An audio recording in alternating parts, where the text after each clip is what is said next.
מה? כן, רבינה, אתה הפסדת. שרת שיר לשלום ואז נרצח.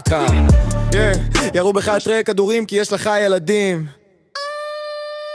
סתם, לא, אין לי מושג אבל אני רק יודע דבר אחד. לפני שעליתם לבמה אתה ומירי אלוני עשיתם אהבה. אם היה כיף על זה כבר תענה אתה, אבל וואלה אני בטוח שהיא די נהנתה.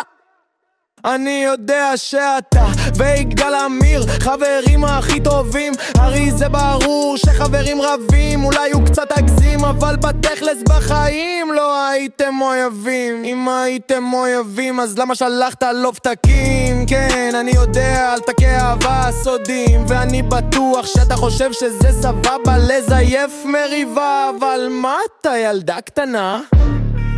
אתה גונר ושברר דה נובמבר, לא פלא שתי לרצחת בתחילתם נובמבר. שנינו יודעים שתוך כה רצית למות, כי וואלה כולם חשבו שאתה שרמון.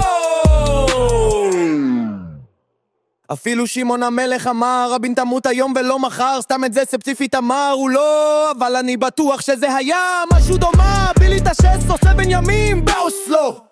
מה אני נראה לך שבונגו? אז רבין יקר, איך זה לקבל 3? אחד בחזירי, אחד אולי ליד הכיכר. ואת האמת זה ממש עצוב, אבל לדעתי אתה צריך לחזור לחיים ולראות לכולם איך חוגגים. היית מעשן כסף קופסות ביום, מה ציפית שלא תמות במקום, אפילו באמצע הנאום שלך תדלק את סיגריה. מה אתה נרקומן מקיסריה?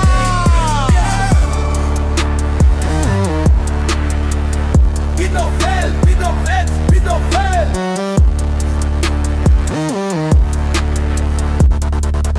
אקו של מנה נרקומן מקיסריה.